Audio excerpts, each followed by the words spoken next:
Hey there, in this PTE Speaking Masterclass, I'm going to take you through all of the different PTE speaking tasks. We're going to talk about the methods, we're going to apply the methods to some practice, and you're going to learn a lot, which is going to boost your scores. Anyway, enjoy. Whoa, whoa, it worked. Hello there, PTE people, how are you? Hope you're all doing okay. Hello, Awa Ali, nice to see you. What's new in your part of the world? What have you been up to? Life is incredibly monotonous here in Melbourne, Australia. Just working and getting slightly older, which seems to be the case with everybody. So I'm not alone there. Just bear with me. Feel free to pop anything into the chat while I get this thing set up. Just bear with me for a second though. Okay, that all looks good. So today we're going to focus on PTE speaking. I'm going to do a masterclass. I'm going to run through all the methods with you, give you a chance to do some practice and answer questions, whatever questions you have. Okay, just bear with me again. All right. Cool. Okay, that's connecting across. What you'll need today is a pen and paper and probably a cup of tea or a glass of vodka, whatever gets you through. We'll see how we go. Okay, that's connected.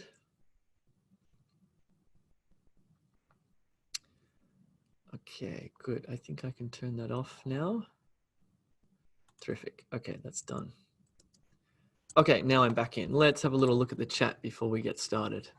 See who's in here. Awa says it's monotonous here in Singapore, but I've been busy preparing for my upcoming PTE. Okay, that's good. At least you're busy doing something. That's always helpful. Okay, let me just get my PPT set up. I think I'm good to go. And okay. Okay, I need to share audio.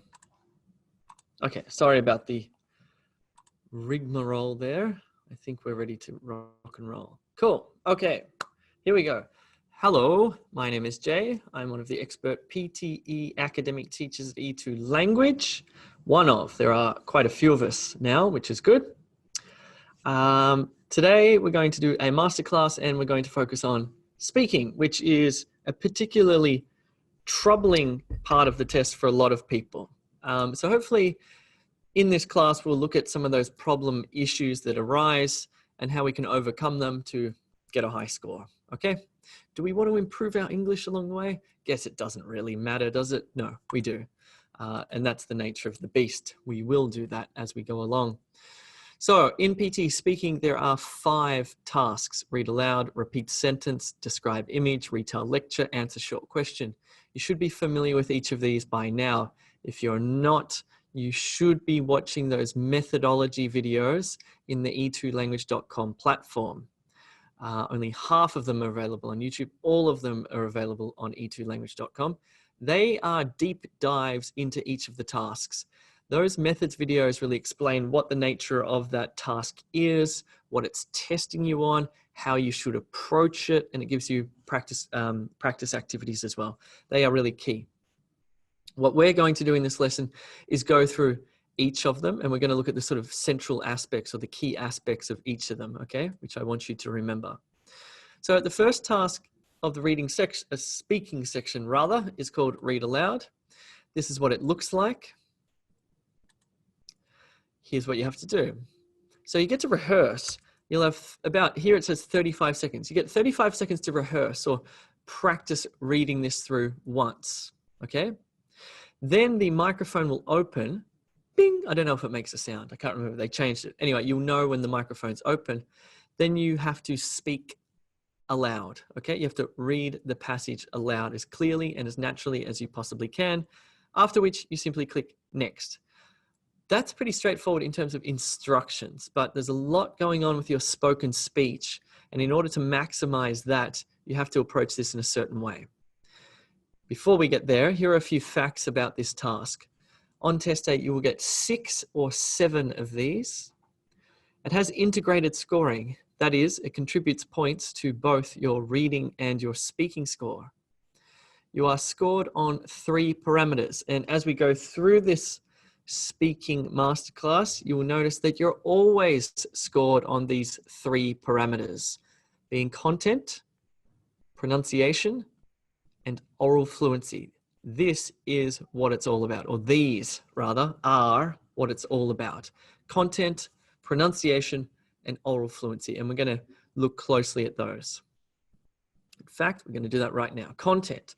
What does that mean? Well, with read aloud, what that means is that you read the paragraph. You read the paragraph. You don't change it in any way. You don't add any words that don't exist. You don't skip any words, and you don't replace any words. That is, where it says violin, you say violet or violence or something like that, okay?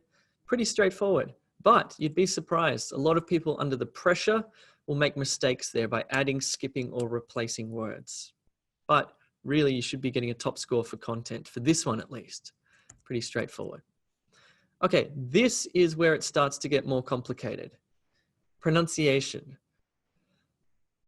This is a very, very complex set of skills.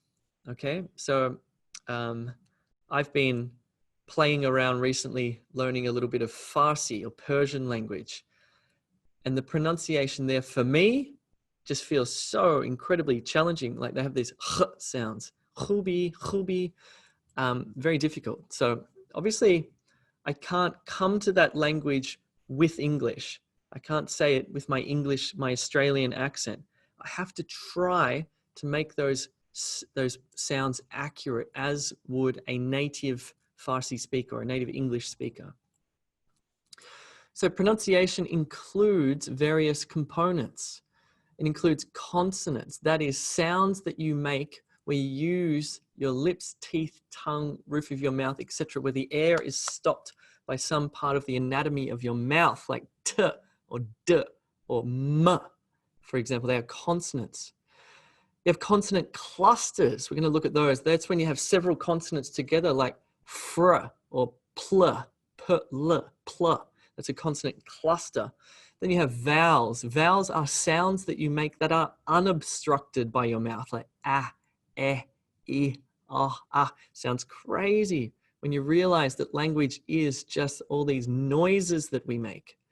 Then you also have word stress, which I'll get into in a second, which is very important, by the way, because if you're a speaker of a South Indian language, Kannada, Malayalam, what else have you got down there? You've got lots of languages, but you have issues with word stress that you need to work on. So let's look at consonants first. So b, k, d, f, g, h, j, k, l, m, n, p, qu, r, s, t, v, I don't know what x is, z, w, y. Okay, they are the consonants of English. Consonant clusters: blackbird, brain, chair, clamber, and crackle. Okay. I'm just going to go through this rather quickly. I won't get you to repeat this. You can watch this back in your own time, and feel free to practice saying those bl, br, ch, cl, cr. Consonant clusters: drag, flake, fraction, glamorous, and graduate. So dr, fl, fr, gl, and gr. This is where it gets really crazy. And if you're a speaker from like East Asia, Japan, or Korea, you don't even have consonant clusters in your language. You always do consonant, vowel, consonant. L. You would never say dr, you would say dura, like durag, durag. That's why it's tempting for you to say durag. But in English, we say drag, dr, dr, dr. So that's going to be a major challenge for you. Plane, precipitate, scalpel, shadow, and skate park. So pl, pr, sk, sh, and sk. Slam, smash, snail, spaghetti, and whatever, one of those stadiums. So slit, smit, snit, spit, and st. Swallow. Okay, these ones here, th. are a challenge for many languages. I'm not even going to say, just lots of languages have trouble with this th sound because it's so crazy. You have to put your tongue below your top teeth and go than, thank, Thor, that, the, there, them, then, there, and these. A lot of speakers say, they'll use a f sound. Thank you, thank you, thank you, thank you. It's a very different sound. Or something, something, something. No, something. Then you got tractor, tweak, and wheeze. Then you got rap, scratch, shrewd, spherical, and splendor. So r, scr, shr, sf, and spl. Spreadsheet, squadron, strawberry, and thrice. Sprit, squirt, strut, and thr. Crazy. So go back and watch this. This will be uploaded to the platform. Go back and the consonant clusters that you find difficult, you're going to have to do some gymnastics with your mouth, okay? And practice saying them. This is a physiological change that you need to make. It's like learning how to do yoga or balance on a beam or something. It's physical. This is a physical thing that you need to get going with your mouth. Just quickly, we'll do vowels, word stress, and then we'll do some practice. Vowels, we have short vowels in English, a, e, o, a. And we have long vowels in English, a, e, I, o, u. And then we have these things called combined vowels or diphthongs like a, pay, oi, boy, I, why, oh, no, ow, how, ear, here, bear, air, bear. These are problematic for Arabic speakers who just simply don't have some of these vowels. Lots of you won't have these vowels. Again, South Indian Dravidian speakers will lack a lot of these combined vowel sounds in your first language. Therefore, you will find it difficult in English. But this is why we're here. Finally, we've got word stress. What is word stress? Well, you can word stress. Your language will either be a stress-based language, in which case, like English, where we place emphasis on a particular syllable in a word. What was the one I was thinking? Oh yeah, I heard somebody say the other day, it was a perfect example. You know the word generic, generic, generic, generic? We put the emphasis on the n sound, generic, generic, slightly more power in the n sound. And this particular person said generic, generic, generic. Listen to the difference here. One has word stress and the other one does not, has syllable stress. Generic versus generic, generic, generic. Can you hear how it's different? If you imagined a little wave chart of my emphasis here, generic versus generic, it's even. Here it's not even. So English is not even. We have word stress here. So maybe you come from a stress-based language like Thai or German or Russian or Danish.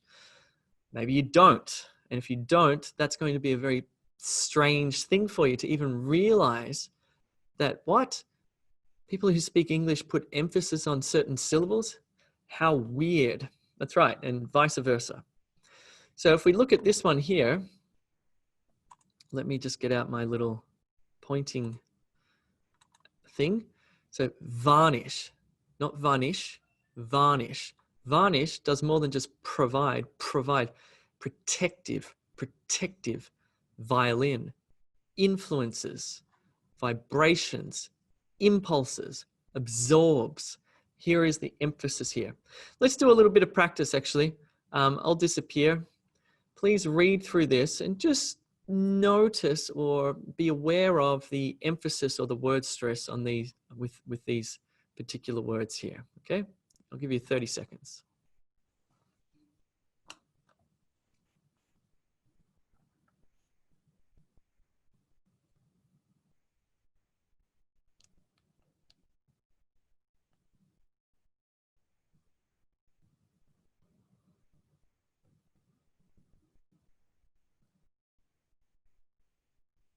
Okay, cool.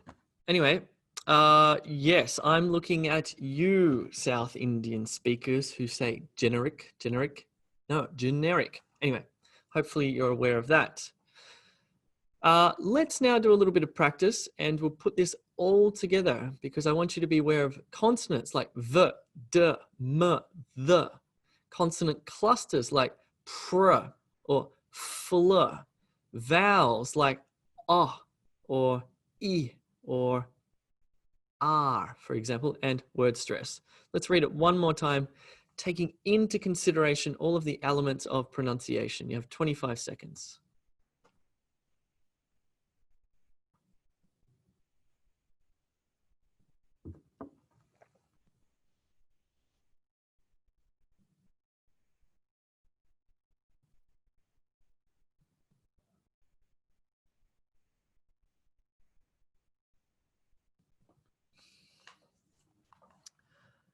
Okay, and we might just stop there. Hey, if you're struggling with your PTE test, you should check out our PTE mini mock test. You should take that if you want to get feedback on all of the different tasks to find out where your weaknesses are and how to improve them. Or if you've never taken PTE before, you can take our mini mock test for that very reason. Or you can take our PTE guided mock test, which is only $9. It takes you through the entire PTE course from woe to go, and it's going to teach you everything you need to know. Anyway, all of that is available on e2language.com.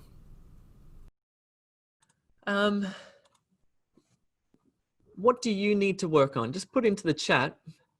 What do you think, what is your weak point here? So Miriam says, I'll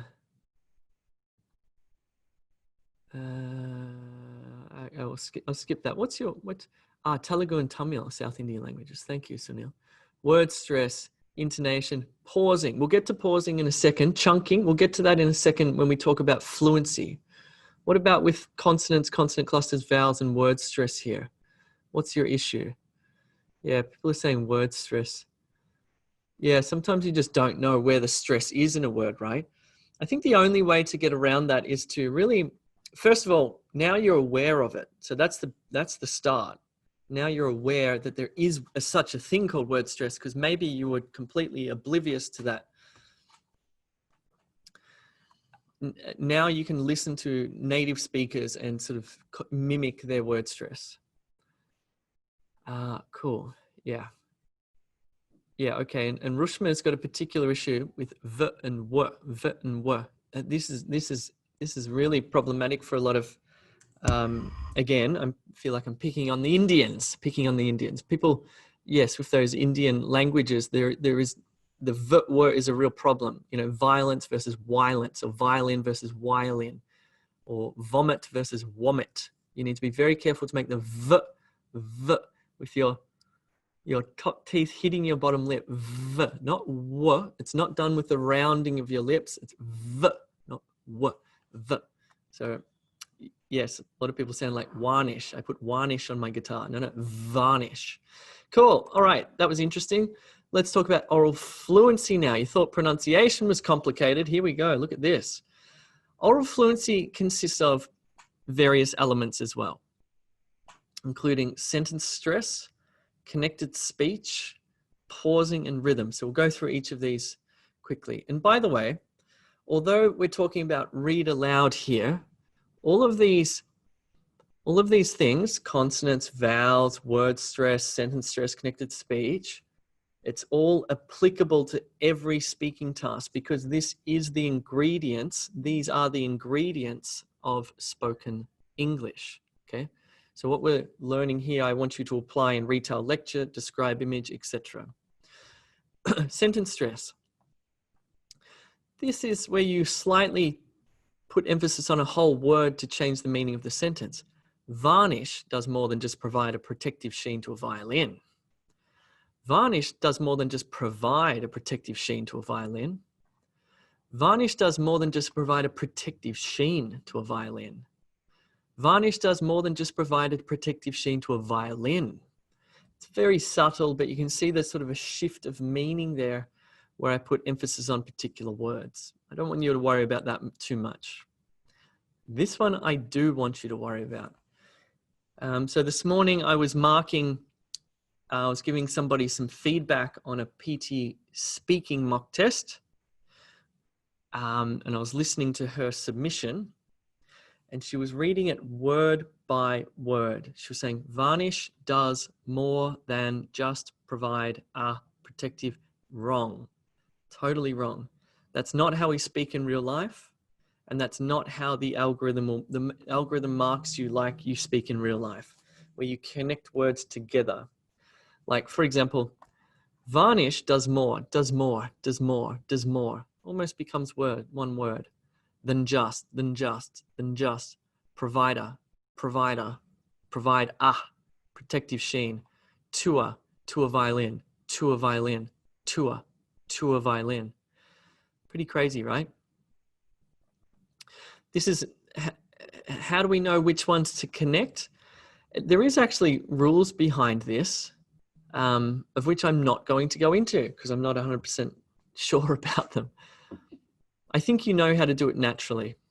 I think the language just sort of melts into each other like that.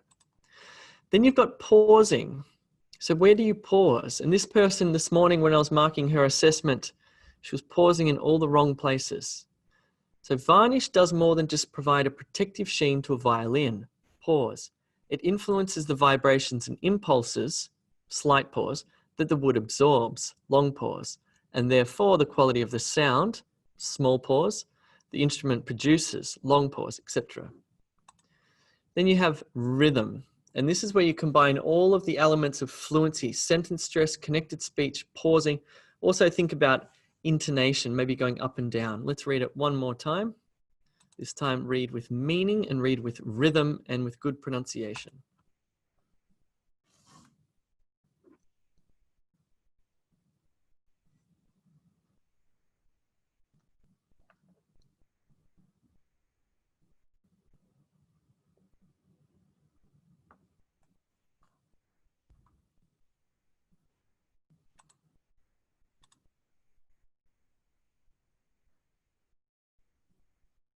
All right. A question in the chat was, how quickly do I read? So I guess pace is something that would go into fluency as well. And the answer to that is a moderate pace.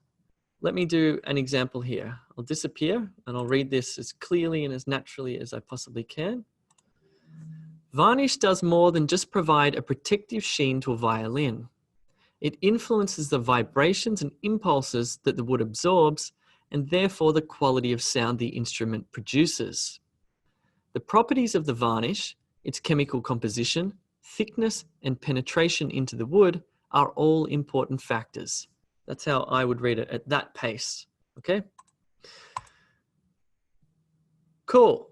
We haven't finished yet. Oh my God. Okay, question from Marcella.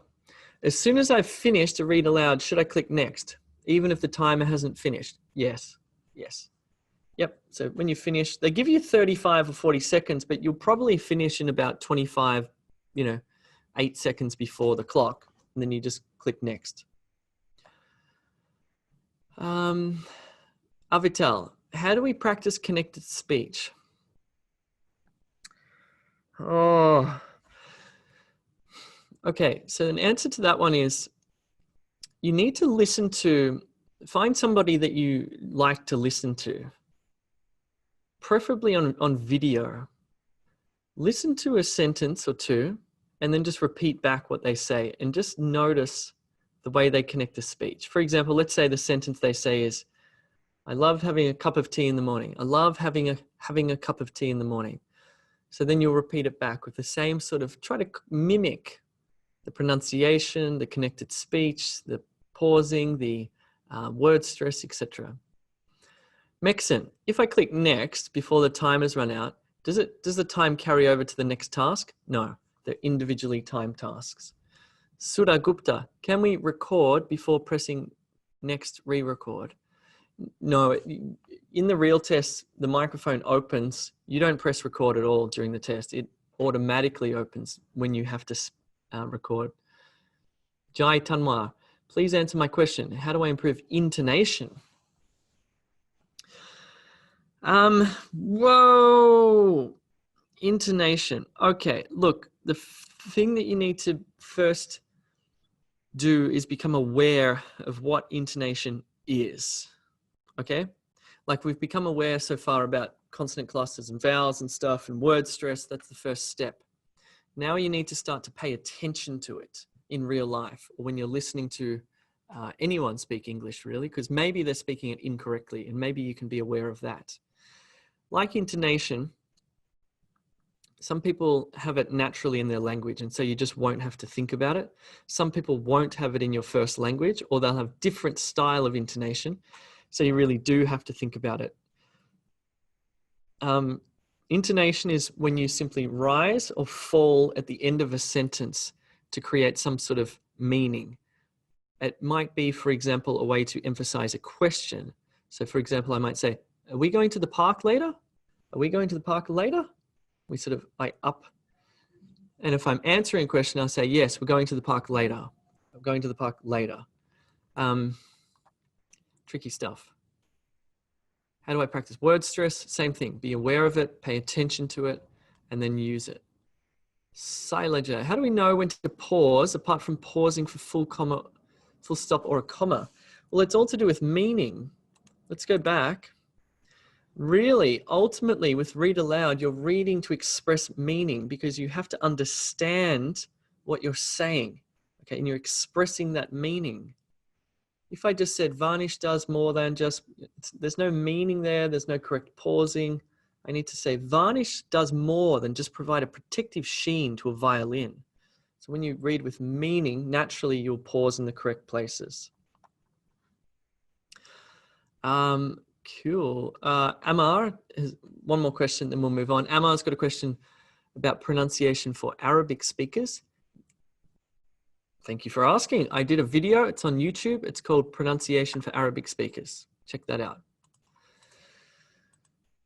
Did I? Yes, I did. All right. Method. Read aloud. So consonants, consonant clusters, vowels, word stress, sentence stress, connected speech, pausing and rhythm. Overall, what we're doing is reading with meaning. Let's try this one here. Let me move my little drawing tool. I'm going to disappear. Away you go. You got 35 seconds to prepare. Why isn't the timer working? Let me try again. Okay.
Hey, if you're enjoying this masterclass, then come along on the 30th of September to the PTE Writing Masterclass. If you want to do that, what you'll have to do is go to e2language.com, sign up for free, and you'll be able to join that class. I think. If not that class, you'll be able to join other classes anyway. Maybe you'll have to pay to join the masterclass, but it'll be worth it. In fact, our express course is only, is it $44? Comes with 25 live classes, all of the platform material. It's really good value for money. And the Express Plus comes with a mock test with feedback on all of the speaking and all of the writing. Anyway, e2language.com is the place to go if you need to prepare for your PTE test. Cool. See you soon.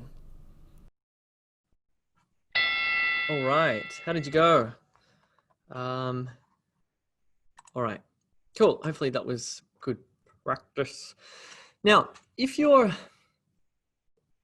struggling with PTE, because you know that you're struggling with the foundation skills, the fundamental language skills, then you might want to check out e2school.com. We built this website for people who need skill building with pronunciation or grammar or just basic sort of English language. And we built this course called Test Ready specifically for you. Okay, this course builds vocabulary, theme-based vocabulary and test-taking skills. So you can sign up to any of these courses on e2school.com. Super cheap. I think it's $9 per month. So if you do need a month, it'll cost you $9. And it will build up those fundamental skills for you. So you can study e2language.com and e2school.com at the same time. Cool. Okay, repeat sentence. This is the second speaking task. It looks like this. You'll hear a sentence, you'll repeat the sentence back, then you'll click next. Pretty straightforward. You'll get 10 or 12 of these on test A. Oh my God. The scoring contributes points to speaking and listening. And again, you're scored on content, pronunciation, and oral fluency. Content in repeat sentence means you repeat the sentence back with all of the words in the correct sequence. Okay, so if you miss a word, you skip a word, you replace a word, you'll be penalized. Okay, miss, skip, add a word rather. Pronunciation, again, the 44 sounds of English, the consonants, the vowels, and the word stress, clearly, it's about clarity. Fluency, rhythm, pausing, connected speech, stress, and meaning. Let's practice. Ready? You're going to hear a sentence. You're going to listen very carefully. Then you're going to repeat the sentence back exactly as it was said in 3, 2, 1. You're joining a university with an established reputation. Let me turn up the volume, sorry. 3, 2, 1. You're joining a university with an established reputation. Don't think the audio is very loud. Okay, hopefully that, oh good, it worked. And Sunil, have a look at your sentence there. You are joining a university with established reputation. There's something missing. What is missing? You are joining a university with established reputation. Come on, Sunil. Yes, An is missing. An established reputation. Nice. Cool. You're joining a university.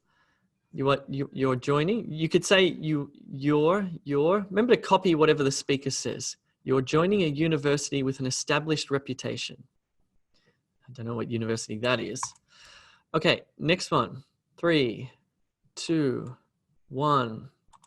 Most higher education programs have a standard full-time load.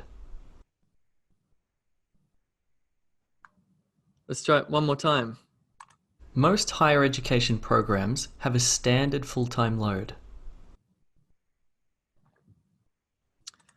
Most higher education programs have a standard full-time load. Hopefully you got all of those words in the correct sequence. Remember, this has what's called partial marking. That means that it's not right or wrong. You'll get a percentage score. So let's imagine there are 10 words there for argument's sake, and you got 8 of them, you'll get 80%. So maybe you forgot 2 of them, or you changed 2 of them by accident. You still get 80%. So just try and recall and say whatever it is you can remember. Holy moly, there's another one. Ready? Our courses are led by education specialists with extensive practical knowledge.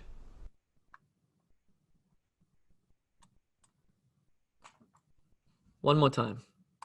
Our courses are led by education specialists with extensive practical knowledge. Okay, that one was hard. Hopefully I didn't scare you off there. Our courses are led by education specialists with extensive practical knowledge. By the way, specialists, it's really hard to say to get that S on the end. Specialists with extensive practical knowledge. Cool. All right. I think that's any questions about repeat sentence? Let's pause here and we'll do some questions. Any questions about repeat sentence? Babita, what do I do if I just don't hear this? Well, right. Well, there's two issues there. You've got the issue of listening and understanding, and then you've got the issue of speaking and repeating. Okay, so first issue, you have to deal with the first issue first. If you don't hear or understand that sentence, you can't repeat it back. So that's why it contributes points to your listening score as well. It's very important. So get the listening right first, listen carefully, then repeat. Okay. Sunil, sometimes the sentences are long. Yeah, this one was a hard one, honestly, this last one.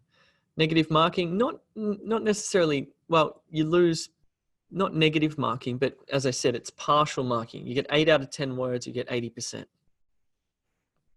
Sunil, it's difficult to memorize.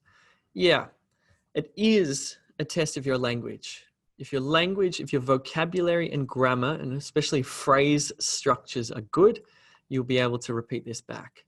It's not really a memory test. If I gave this task to you in Swahili, you would not even get, maybe you might get one word, okay? So it's not memory, it really is language. Minu, what's the method for repeat sentence? Yeah, well, there's not really one. It's really is listen carefully, repeat the sentence back. I hate to say.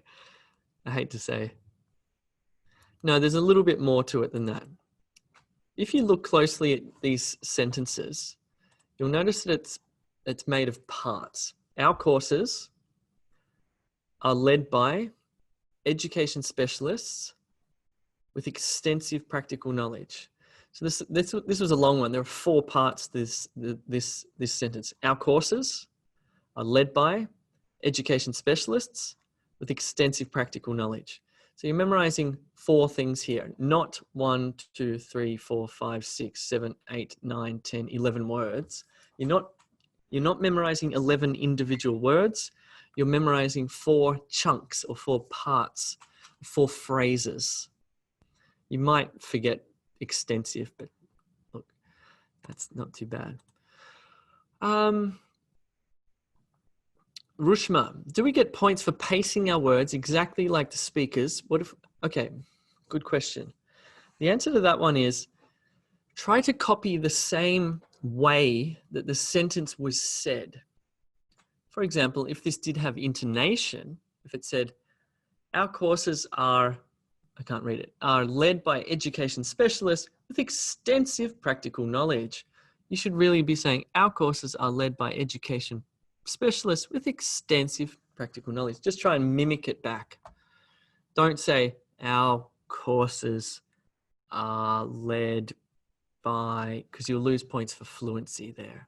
Try and repeat it back exactly as you hear it. To be honest, this one is a long one. This has 11 words, and that's particularly long. What's the methodology of chunking the phrases? This is language learning. If you look closely at what is a chunk, have a look here. Our courses, this is a pronoun, but it's functioning as an adjective. Our courses, adjective, noun, adjective, noun, adjective, noun. Here, education specialist, this is an adjective, functioning as an adjective, adjective, noun, adjective, noun. Extensive practical knowledge, adjective, adjective, noun. Here we've got led by.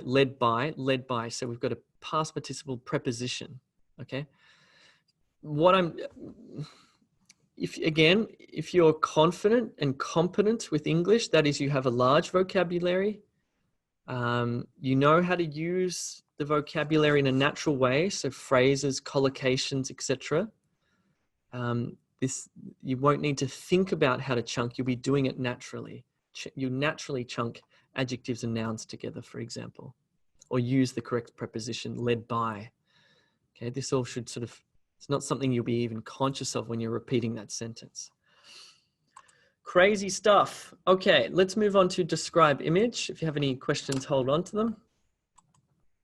This is what describe image looks like on test day. How it works is you have 25 seconds to look at, to analyze that image. And then you have 40 seconds to describe the image in your own words. You get 6 or 7 different images on test day. And again, you're scored on content, pronunciation, and oral fluency. Content means, look, the easiest way to do this is content is talking about the graph or image. The easiest thing to do here is just to go highest, lowest, and have an intro and a conclusion. And we'll talk about the framework or the E2 language method in a second. Basically, what I'm saying here is, this is a very complicated graph. And in 25 seconds, they don't expect you to be able to understand and explain all the different complexities of the graph.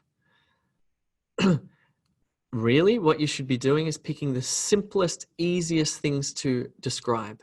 Highest, lowest, it rose, it fell, it went up, it went down. Simple. Keep it really simple. And trust me, on test day, you won't have time to even really think about complexity. Okay, so content, keep it simple. You'll need an intro and a conclusion. We'll talk about that in a second. Pronunciation, consonants, consonant clusters, vowels, word stress. Oral fluency, sentence stress, connected speech, pausing, intonation, and rhythm. We'll get to the framework in a second. These are the types of images that you might see. You might see bar charts, line graphs, pie charts, mixed where you have a line and a pie, tables, processes, pyramids, Venn diagrams, and images. For example, this is a double bar chart. This is a line chart or line graph. Here are 2 pie charts. This is a mixed graph with a pie chart and a stacked bar chart, or you can just say bar chart, pie chart and a bar chart. What's this? This is a table. This is some sort of process, right? It looks like some sort of process to apply for a credit card. What's this? Some sort of pyramid. What's this? This is a Venn diagram. And what's this? Some sort of cool image. So, put all that aside because I feel like I may have scared you here. If you memorize this structure, you'll be right. This structure will get you through. This is the key. If you go into your test without a structure, it's going to be very difficult and you're probably going to say, oh my God, stuff like that. If you have a structure, that is, you have a set intro, body, you will have to be flexible, and a set start of a conclusion. It's going to make your life a lot easier. So the intro is, this image represents, and then we'll do this in a second. This image represents title, key points. Body, 3 key features, highest, lowest, gradient, up, down, whatever. Conclusion, overall, okay? This is what you want to memorize and use for every single image you do. So when you do the introduction, which we'll do now, you'll say, this image represents real household consumption as a year average growth from 1995 to 2014, okay? So you're really just, with the introduction, you're using this set phrase, this image represents the title and whatever is the key points of that graph there. This image represents macronutrient intake from 1909 to 2006 in calories. This image represents pie charts that represent charitable contributions by cause in 1996 and 2016. Wasn't great. Okay, you got that. Let's go. In fact, I'm going to keep going through. Hopefully you got that. We're going to put it all together at the end here, so pay attention. Then we move into the body and we do 3 key features. So in about 20 seconds, we'll say, okay, real household consumption. I have to move my little pointer here. China's household consumption rose by about 2%. India's household consumption also rose by a bit more, possibly 4%. On the other hand, the United States household consumption decreased quite significantly. Whatever, something like that. Your turn. I'm going to disappear. I just want you to describe 3 key features of this graph in 20 seconds. Go.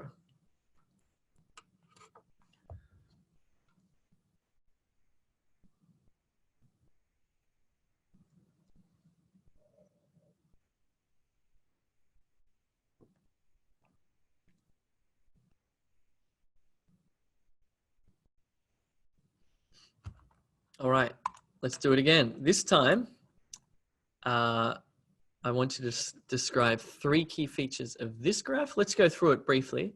So macronutrient intake. The macronutrients include fat, carbohydrate, protein from 1909 to 1999 in calories. So let's have a look. Carbohydrates, what did they do? Fats, what did they do? Proteins, what did they do? Go.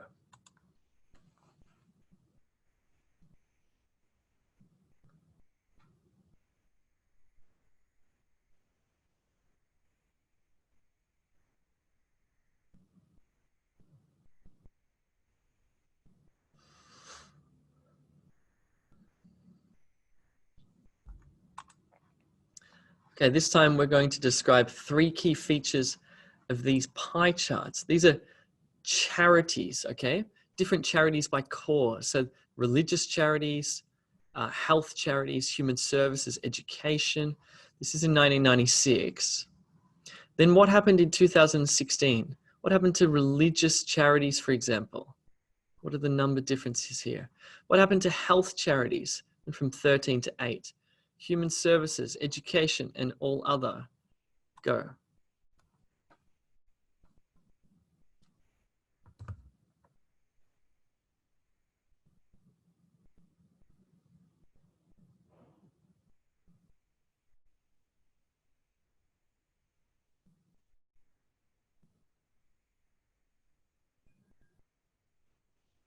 All right, let's just pause here. How's it going? How's it going? Any questions? Or Shweta says, and this is a very good point. Shweta says, Jay, this task is way too difficult to learn and polish to perfection. I totally agree. Trust me, even the most fluent native English speakers would be going, and making mistakes and bumbling a little bit on this, okay? There's certainly a way to make it better and smoother, but don't expect perfection from yourself, and don't expect to describe all of the key features in detail. It's impossible, okay? We're just doing very superficial description. Leonore, I really struggle in this part, honestly. What is the easiest way to describe it?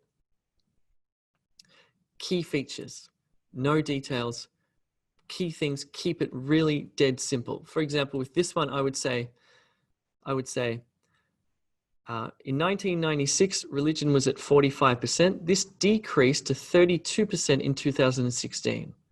Health also decreased by about 4%. Now, I think I got that math wrong. Do I care? No, I just continue on. I'll say education, on the other hand, increased by 2%. Okay, I've just, whatever's come to my mind, I've kept it really simple. Decrease, decrease, increase. That's it. So yeah, it's not like, yeah, you don't have time to get into detail and be sophisticated.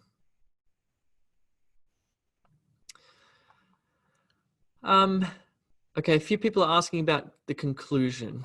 Okay, now the reason why, and we'll get to that now, we need a conclusion, and it's just a single sentence.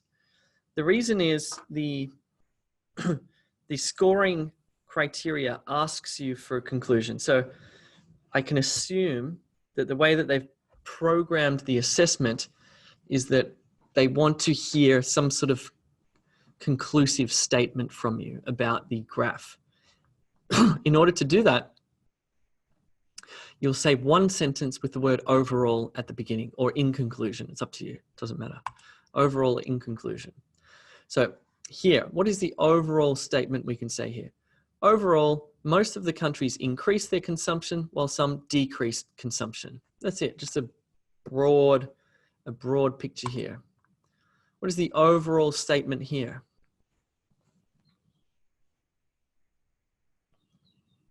I would say overall macronutrient intake remains relatively stable. Is it completely accurate? No, but I don't have time to get into nuance and detail. What is the overall trend here?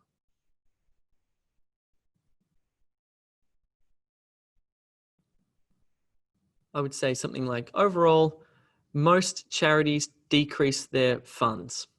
That's not even good English, but it doesn't matter. I'm just going to play it cool. Play it cool. One of the things that you don't want to do is start correcting yourself or apologizing to the computer or anything like that. Even if you do say something really silly or really off topic or inaccurate, just keep going, keep going, fake it. The computer won't know.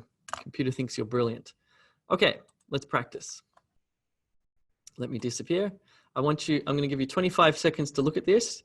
Then I want you to put together the introduction. This graph represents title, x-axis here, 3 key points, and then a conclusion.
Okay, how did you go? Any thoughts, comments? How was your performance there? Nazia says good. Salia says got cut off. Jai says good. Dira says, do you have to use the full 40 seconds? Good question. No, you should go to about 35, 36 seconds. Don't go all the way to 40 because it will cut you off. Shweta says, couldn't reach the conclusion. Geeta says, okay. Nancy says, good. Practice is really making the difference. Nice. I totally agree. When you look at this thing, you think, oh, this is impossible. But once you start implementing that structure, it works. Struggling to start the second sentence, says Minu. I'm not sure. Rahul says, can I say this image instead of this graph? Sure. Yep. I mean, here's a great example. Deval says, do we have to say advanced Asia region or just Asia? Just say Asia. It's fine. Method makes me more confident, says Chitrangan. Sometimes I say, I want to say more and think too much. Yeah, you have to just keep it very, very simple. Let's do one more.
Okay, this time, let's do one more. Come on, you can do it.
All right, probably sick to death of doing that. Anyway, it does require practice.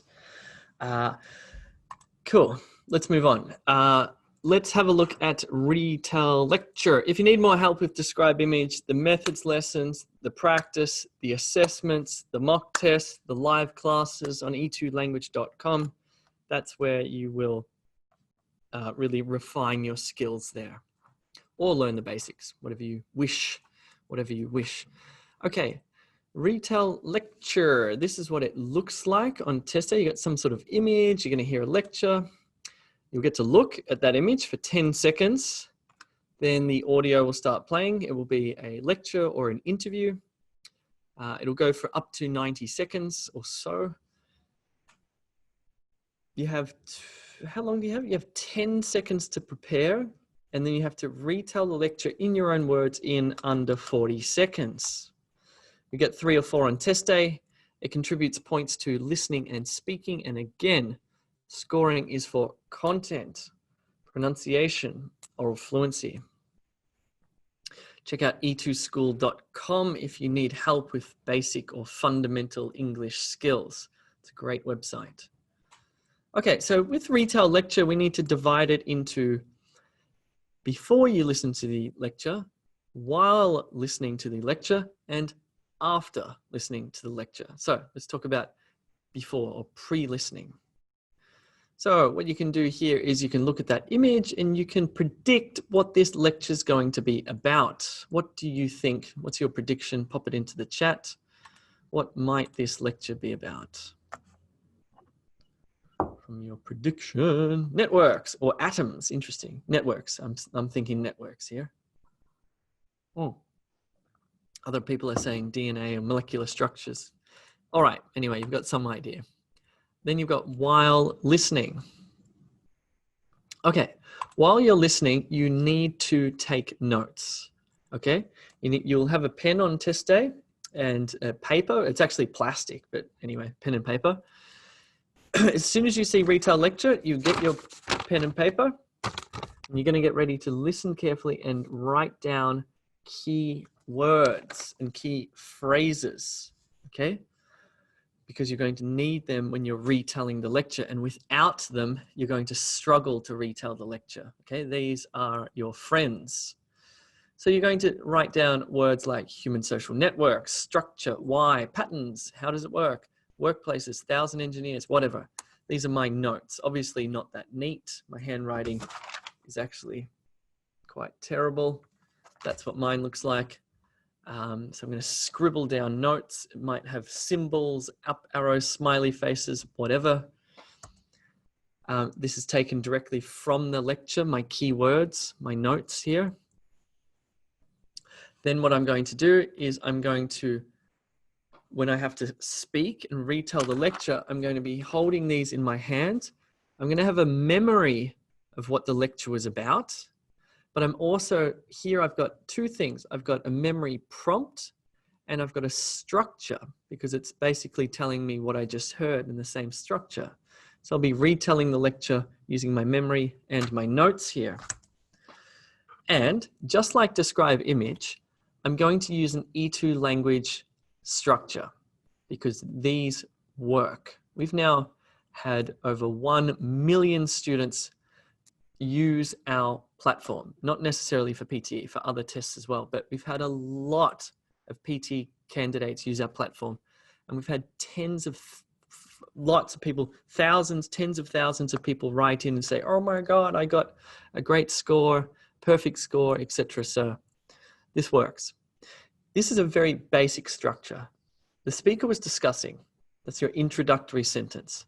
The speaker was discussing atoms, subatomic structures, molecular biology, network science, how to play guitar, whatever. He mentioned keyword, key phrase. He talked about keyword, key phrase. He discussed keyword, key phrase. He suggested that or concluded that keyword, key phrase. Okay? So really you're filling the gaps here in many ways. This is providing you with a real backbone, a skeleton structure for your retelling of the lecture. Now, this is very simple. You can, of course, make it more complex. You can add extra parts. You can put it firstly, secondly. You can add another sentence. It doesn't matter. This is just the basis of what you were saying. So my retelling, for example, might sound something like this. The speaker was discussing human social networks. He discussed their structures, why they form, and their patterns. He then talked about how networks function. And specifically, he talked about how they operate in workplaces. He used the example of 1,000 engineers and talked about how if you blah, blah, blah, blah, blah, you get it. You can see the structure within here. The speaker was discussing. He talked about, he mentioned, he suggested that. Oh, it's time for a TV ad break, by the way. If you haven't taken PTE before and you have no idea what the hell is going to happen on test day, or you have taken it before but you've been unsuccessful for whatever reason, then you should think about taking our mini mock test. The reason is it will give you a full PTE experience, but shorter, which is good. It only takes about 2 hours. You get to go through all of the different tasks. But why this is good is, in addition to a score, it's going to provide you with feedback. It's going to provide you with feedback on all of the writing tasks, write essay, summarize written text, summarize spoken text. It will also provide you with feedback on all of the speaking tasks. Read aloud, retell lecture, repeat sentence. What's the other one? Describe image. Plus you'll get to see your scores for each of the different sections for reading, etc. So if you're watching this on YouTube, you should come across, take the PTE mini mock test. Anyway, it's very good. Very good way to start your preparation, or yeah, it's good. Anyway, what was I talking about? Anyway, let's practice. Okay, here's your image. Here's your lecture. I think the audio must be embedded in there. Is it? Oh, anyway, let's see if it works. Ready? I hope you have your pen and paper ready.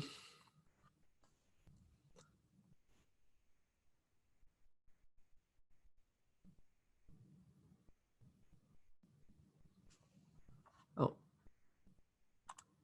So historians believe smallpox may have existed for about 12,000 years, but there's actually no scientific proof that the virus existed before the 17th century, which is just, a few hundred years ago.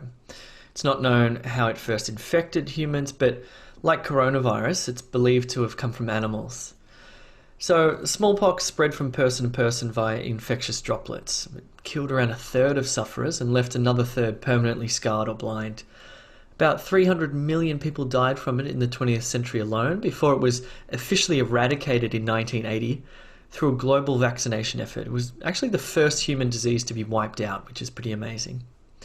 Okay, so what's interesting is that we recently discovered new strains of smallpox in the teeth of Viking skeletons and found the disease's genetic structure to be quite different from the modern smallpox virus, which, as I mentioned, was eradicated in the 20th century. We already knew that Vikings were moving around Europe and beyond, and we now know that they had smallpox. People traveling around the world quickly spread coronavirus, and it's likely that Vikings spread smallpox. Just back then they traveled by ship rather than by plane.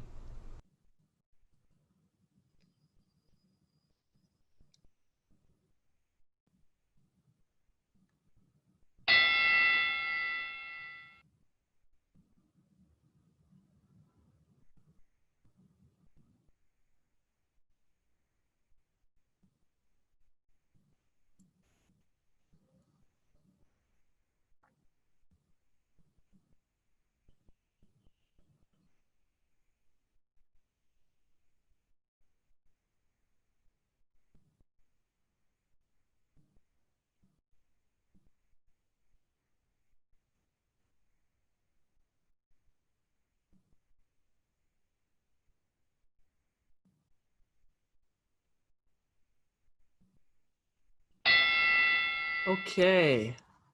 How did you go? What happened for you?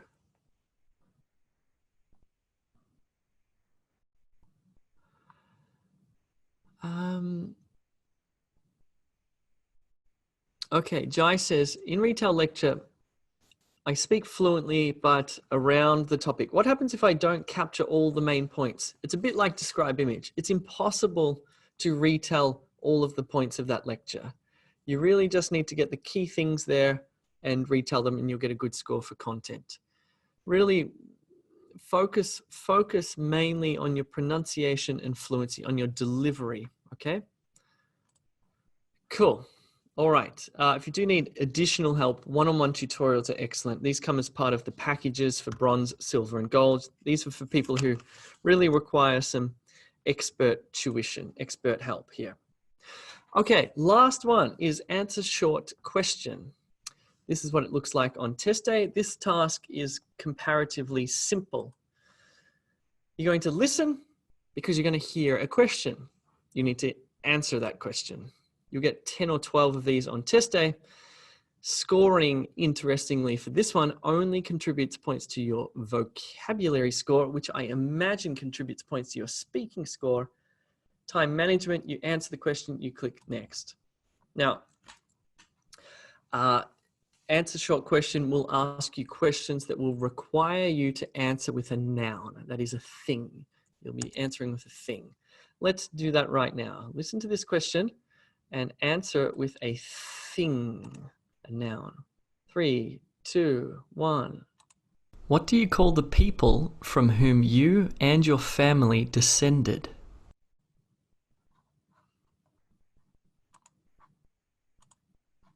Nice.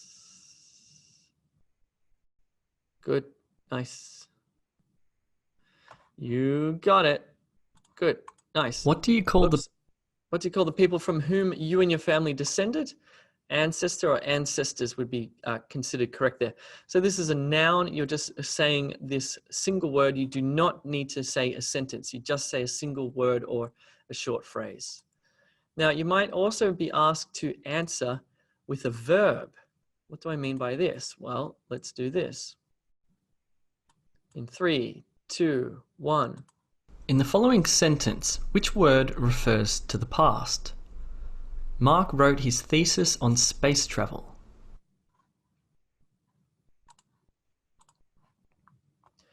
Very good. You all just got 100%, except somebody got it slightly wrong. Oh, a couple of you have the word broke there. One more time. In the following sentence, which word refers to the past? Mark wrote his thesis on space travel. In the following sentence, which word refers to the past? Which verb? Mark wrote his thesis on space travel. The answer there is wrote. Wrote. You'd say that single word. You may also be asked to answer with an adjective. What do you call a temporarily inactive volcano?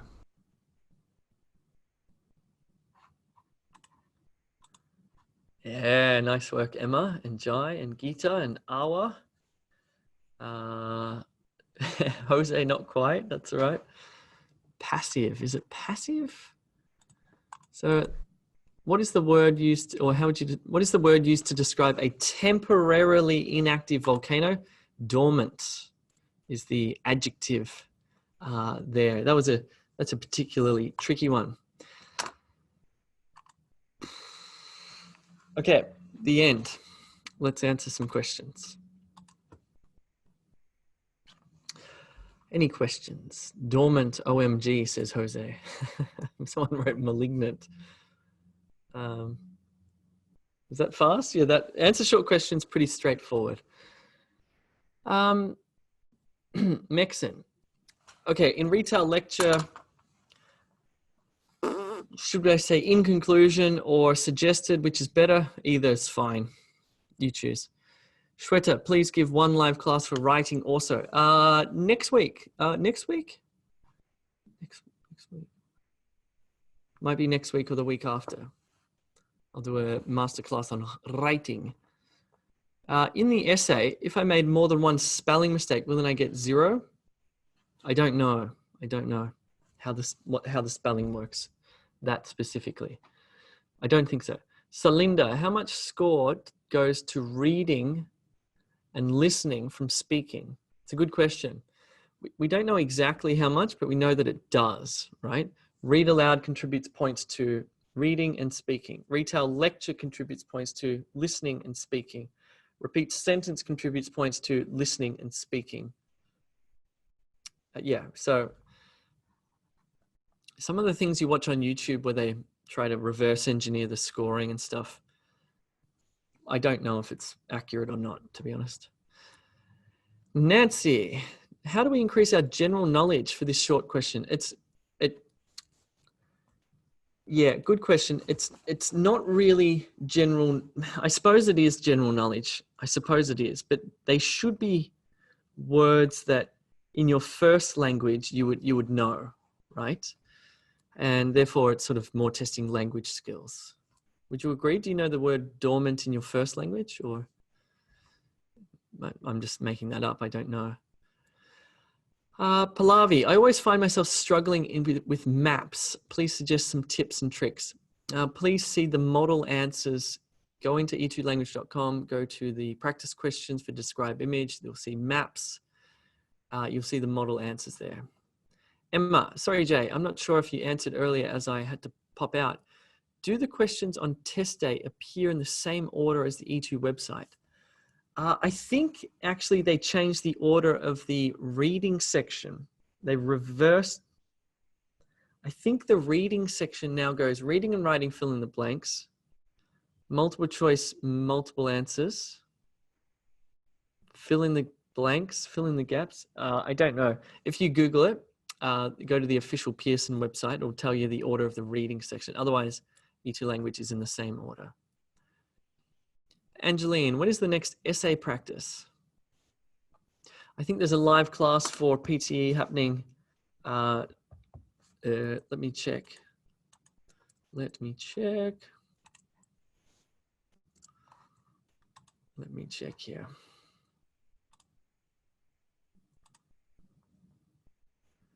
Let me check here. Hold on 1 second. Let's have a look at the live classes here.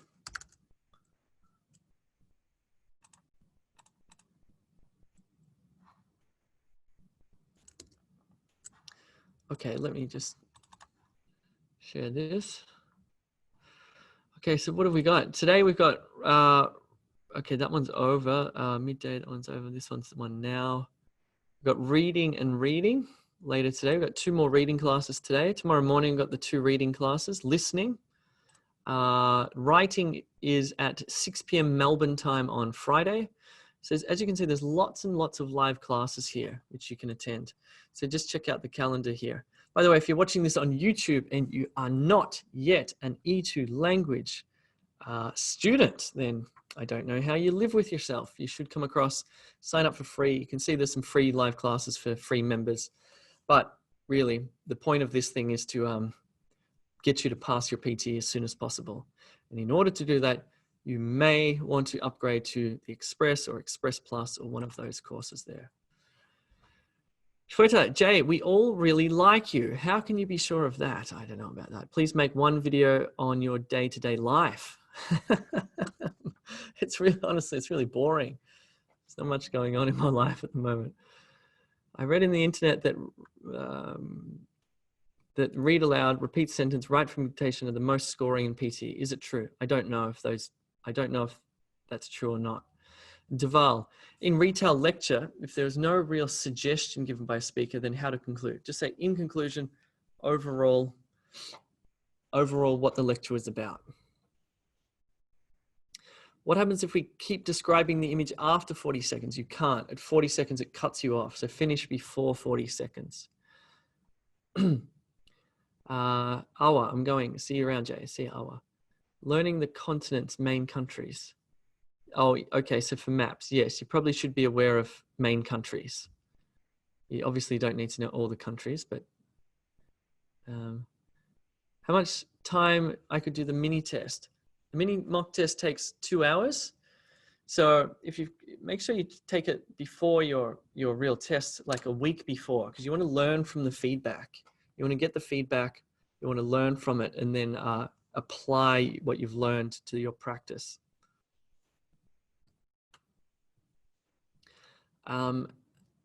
When should I do my mini mock test? After you've learned the methods and you have an understanding of the test, you can go ahead and do your mini mock test. Geeta, Jay, is it okay to study for both PTE and IELTS, or should I just focus on one? I think it would be too much information focusing on two tests at once, because while there is overlap between the two tests, obviously there's a lot of difference between the task types. There's differences in the essay structures. I would just focus on one and do that really well. My basic suggestion is that IELTS is more difficult for writing, PTE is more difficult for speaking. Thanuka, with answer short question, are there more than one answer for certain questions? Yes. For example, if the question is, what do you call the top of a mountain? Be called apex, peak, pinnacle, different synonyms there which should all be considered correct. How to conclude a mixed graph, because it is very difficult for me always. You'd say, overall, people enjoy ice creams on Tuesdays and Wednesdays, most of all. Cool. All right. I'm exhausted. Thanks very much for coming along. I will see you soon. Good luck on your test. Keep up the good work and stay safe. Bye.